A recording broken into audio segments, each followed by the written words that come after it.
শিক্ষার্থী বন্ধুরা, তোমরা সবাই ভুলে দিয়ে লক্ষ্য করো, ভুলে দেওয়া আছে হিসাব করো। এটি আমরা এখন হিসাব করবো কিভাবে। এটি হলো গিয়া মিশ্র ভগ্নাংশ। কি ভগ্নাংশ? এটা মিশ্র ভগ্নাংশ। মিশ্র ভগ্নাংশ 1 সমস্ত 5/2 যোগ 5/1। মিশ্র ভগ্নাংশকে আমরা কি করবো এখন দেখো, তোমরা প্রথমে এটার সাথে এটা কি করবো, গুণ করবো। ঠিক আছে, এটির সাথে এটা কি করবো, গুণ করবো। আমি এই 5-এর 5 একটা নিচে লিখে নিয়েছি। ঠিক আছে, 5-এর 5 নিচে লিখে নিয়েছি। এবার 5-কে 5 আর লব কি করব, যোগ করব। এবার 5-কে 5 আর 2 এর যোগ করলে কত হয়? 5-এর সাথে 2 যোগ করলে 7। তার লব করতে 7। তাহলে এবার হয়ে গেছে, দেখো এখন 5/1। ঠিক আছে, এবার কিন্তু আমার কি অপ্রকৃত ভগ্নাংশ হয়ে গিয়েছে।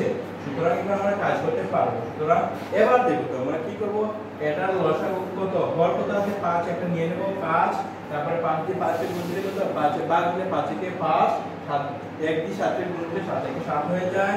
যোগের জায়গায় যোগ, আবার 5-কে 5, 1-একে 1। ঠিক আছে, এবার হয়ে যাবে কত, 4 × 8, চলে যাবে কত 5। ওকে, এটা দেখো, এটা কিন্তু অপ্রকৃত ভগ্নাংশ। তাহলে অপ্রকৃত ভগ্নাংশ যদি থাকে তাহলে মিশ্র ভগ্নাংশ বা প্রকৃত ভগ্নাংশ প্রকাশ করা যায়। 5 দিয়ে 8-কে ভাগ দেব।